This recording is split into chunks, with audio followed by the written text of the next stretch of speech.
అక్కడ మన పార్టీ కోసమే పోయినసారి ఒక యాదవ సమూహాలకు చెందిన ఒక యువకుడు మన పార్టీ తరఫున పోటీ చేస్తే పాపం చాలా భారీగా నామినేషన్ వేశారు.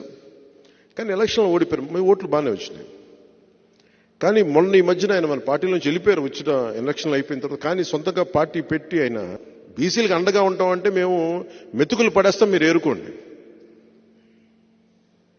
60 పైచిలకు సీట్లుంటే వీళ్ళు కూర్చోబెట్టి బీసీ అండగా ఉంటామని చెప్తారు.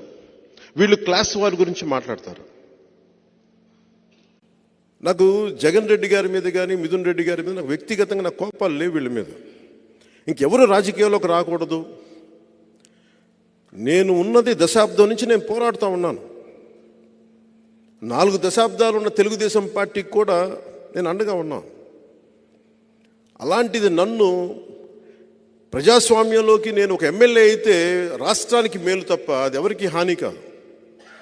రాష్ట్రంలో నాలాంటి గొంతుకులు ఉండకూడదు. నా కోసం 100 కోట్లు 150 కోట్లు ఓటుకి ₹1,00,000 ఇచ్చుకునేయమని, కుటుంబానికి ₹1,00,000 ఇచ్చుకునేయమని స్థాయిలో మాట్లాడుతూ ఉన్నారు. అంత డబ్బు ఉంది వాళ్ళ దగ్గర.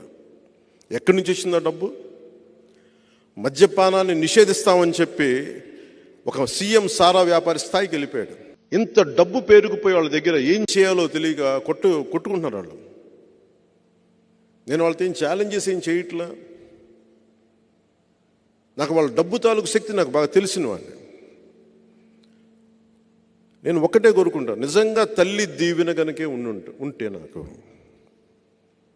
మీ అందరి ఆశీస్సులు ఉంటే మనిషికి 1,00,000 పంపించినా 1,00,000 పంచినా అది పనిచేయదు. జనసేన గెలుస్తుంది, పవన్ కళ్యాణ్ గెలుస్తుంది.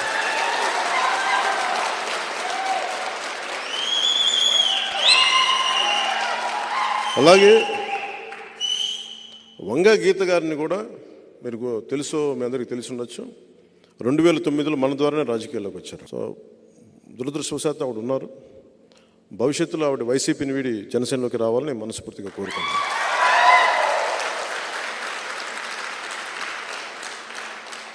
అలాగే కాకినాడ పార్లమెంటు కూడా మనదే.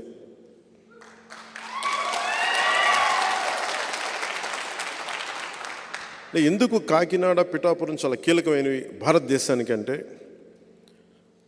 మొట్టమొదటి కాంగ్రెస్ ప్లీనరీ పిఠాపురంలో జరిగింది. అలాగే చిన్న రాష్ట్రాలు విడిపోవాలన్న ఆలోచన కూడా మనకి కాకినాడలోనే మొదలైంది. సో కాకినాడ చాలా కీలకమైంది అన్ని మార్పులకి. మీ అందరూ విభిన్నమైన కులాల నుంచి వచ్చారు. నేను ఒక్క కులానికి పరిమితం అయిపోయే వ్యక్తిని కాదు. నా కులానికి నేను సంపూర్ణంగా గౌరవిస్తాను. అన్ని కులాలకి ఎంత గౌరవిస్తానో నా కులానికి కూడా అంతే గౌరవిస్తాను. కానీ కులం కోసం మిగతా కులాలతో గొడవ పెట్టేసి మీరంతా వేరు మేమంతా వేరు అని చెప్పి ఒంటరి అయిపోయి ఎవరికి కాకుండా పోవడం నాకు ఇష్టం లేదు. నాకు అది నేను పుట్టిన కులానికి కూడా మంచిది కాదు. పింక్ డైమండ్ లాగా నేను ఏ పార్టీ అధికారంలో ఉన్నా, ఉదాహరణకి రమణ దీక్షితులు గారు టీటీడీ ప్రధాన అర్చకులు 2018-19లో ఆయన స్వయంగా నాకు మెసేజ్ పంపించారు. ఇక్కడ శ్రీవారి పింక్ డైమండ్ మిస్ అయిపోయింది, ఇక్కడ మీరు మాట్లాడండి అని. సార్ ఆ సమయంలో ఆయన టీడీపీని బాగా తిట్టిపోశారు, మీరు తప్పులు చేశారు అది ఇది. అదే గొంతుక మళ్ళీ వైసీపీగా రాగానే అడగటం మానేశారు. నేను పింక్ డైమండ్ ఆ రోజున మిస్ అయితే ఈ రోజు కూడా మిస్ అయింది, దాని గురించి మాట్లాడండి అని.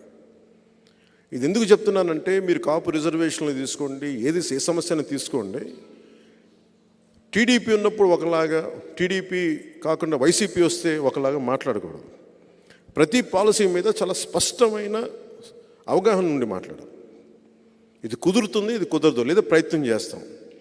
ప్రయత్నం చేస్తే ఫెయిల్ అయితే కనీసం బాధ్యత, అకౌంటబిలిటీ నేను ఈ పరిస్థితుల్లో నేను చేయలేకపోయాను. మేడం, పిఠాపురం అనగానే అంటే ఇటు ఈస్ట్ గోదావరి అనగానే కాపు ఓట్లు అనేవి కీలకం. ఏ అభ్యర్థి గెలవాలన్నా అందరూ ఒక అభ్యర్థి గెలవాలంటే అందరూ ఓటు వేయాల్సిందే, కానీ కాపు ఓట్లు కీలకం.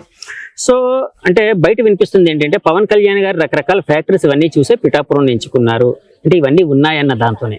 అలాగే మీ అధినేత కూడా, మీరు కూడా బలమైన కాపు నాయకులుగా ఉన్నారు, సీనియర్ పార్లమెంటేరియన్ గా ఉన్నారు కాబట్టి మీకు అవకాశం ఇచ్చారు. సో ఈ కాపు ఓట్లు అనేవి ఏ విధంగా చీలే అవకాశం ఉంది? పవన్ కళ్యాణ్ గారికి ఎక్కువ వెళ్తాయని అనుకుంటున్నారా, లేకపోతే మీకు ఎక్కువ వస్తాయని అనుకుంటున్నారా? అంటే మొట్టమొదటిగా నేను ఇన్ని సంవత్సరాల రాజకీయ జీవితంలో నేను ఉన్నాను. ఎప్పుడు కులపరంగా ఓట్లు లెక్కించి మేము ఎప్పుడు వెళ్ళటం అనేది జరగలేదు. అయితే ఇవన్నీ లెక్కలు ఉండడం అనేది సహజమే, కానీ బట్ నన్ను అందరూ ఆదరిస్తారు. ఓకే, కాపులో వాళ్ళ ఇంటి బిడ్డగా నన్ను ఎంత ఆదిస్తారో, వాళ్ళ ఆత్మీయురాలుగా మిగతా అన్ని క్యాస్ట్లు కూడా నాతో అనుబంధంగా ఉంటారు. నన్ను నిజంగా కూడా వాళ్ళ ఇంట్లోకి అంత ప్రేమతోని అంత ఆత్మీయతతోనే ఆహ్వానిస్తారు. అయితే ఒకటి ఏంటంటే ఇక్కడ ఎస్సీ బీసీ ఎస్టీ మత్స్యకార చేనేత మొత్తం అన్ని వర్గాలు, మిగతా అన్ని ఓసీల్లో ఉన్న అన్ని క్యాస్ట్లు, బ్రాహ్మణులు కావచ్చు, వైశ్యాస్ కావచ్చు, ఇంకా రకరకాల బీసీల్లో ఉన్న వివిధ రకాల క్యాడర్స్ కావచ్చు, సెటిబల్జీ కావచ్చు, గౌడ్ కావచ్చు, ఎన్ని రకాల క్యాస్ట్లు ఉన్నాయి. అందరికి కూడా నేను అందుకే అందరికీ అభిమానురాలు కాబట్టి నేను ఆ రోజు ఎంపీగా ఎమ్మెల్యేగా నెగ్గగలిగాను. హోరాహోరీ పోటీ, ఆ రోజు ముగ్గురు మధ్య పోటీ ఉన్నప్పటికీ కూడా నేను విజయం సాధించగలిగాను. మళ్ళీ మొన్న ఎంపీలో కూడా ఇక్కడ నుంచి మెజార్టీ తెచ్చుకోగలిగాను, ఇక్కడ ప్రజల మద్దతు పొందగలిగాను. మళ్ళీ నాకు అన్ని వర్గాలు ఒక్క క్యాస్ట్ మీద బేస్ చేసి ముఖ్యమంత్రి గారు నాకు ఇవ్వలేదు. నేను సెలెక్ట్ చేసుకుని కూడా రాలేదు. ఇక్కడ ఎవరున్నారు ఏంటని కూడా సెలెక్ట్ చేసి రాలేదు. నేను పని చేశాను, నా పనితీరును ప్రజలు గుర్తించారు. నాకు తప్పకుండా ఇక్కడ మళ్ళీ సేవ చేసే అవకాశం వస్తుందని ముఖ్యమంత్రి గారు భావించారు, నేను భావించుకున్నాను. కాబట్టి నాకు ఇక్కడ సీట్ వచ్చింది. ఇంకా నాకు వస్తాయా లేదా ప్రత్యర్థికి వస్తాయా అనేది మనం ఆలోచన చేస్తే డెఫినెట్గా ఆయన కాపు వర్గానికి సంబంధించిన ఆయనైతే, నేను కాపు ఆడబడుచుని, కాపు ఇంట పుట్టిన ఆడబిడ్డను నేను. కాబట్టి వాళ్ళు నన్ను కూడా ఆదరిస్తారు, వాళ్ళు బిడ్డగా నన్ను ఆదరిస్తారు తప్పకుండా. అందరూ కూడా, నేను కూడా, మేము అందరినీ కోరేది ఏంటంటే తప్పకుండా పనిచేసే వారికి, మాటలు చెప్పి వెళ్ళిపోయే వాళ్ళకి కాదు, మనతో ఉండేవాళ్ళు ఎవరు, మన మాట వింటనే పలికేవాళ్ళు ఎవరు, మన పిలిస్తే వచ్చి మనతో ఉండేవాళ్ళు ఎవరు, మన కష్ట నష్టాలు చూసిన వాళ్ళు ఎవరు, మన వీధి కానీ, మన ఇంటి కానీ, మన ఏరియా కానీ, మన పరిస్థితులు తెలిసిన వాళ్ళు ఎవరు, నీరు రాకపోతే వెంటనే నీరు ఇప్పించేవాడు ఎవరు, రైతుకి ఏదైనా ఇష్టం ఉంటే కలిసేది ఎవరు అనేదే చూసుకుంటారు ప్రజలు అనేది నా నమ్మకం. ఇప్పుడు ఆపరేషన్ లేకుండానే మోకాళ్లకు ప్లాస్మా ట్రీట్మెంట్, మీ ఆర్థోపెడిక్ సమస్యలన్నిటికీ రోబోటిక్ టెక్నాలజీ ద్వారా తక్కువ ఖర్చుతో శాశ్వత పరిష్కారం, ఫ్రీ కన్సల్టేషన్, ప్రతి ట్రీట్మెంట్ పై 20% డిస్కౌంట్. ఈ ఆఫర్ కొద్ది రోజులు మాత్రమే, త్వరపడండి. V9 hospitals 9281465842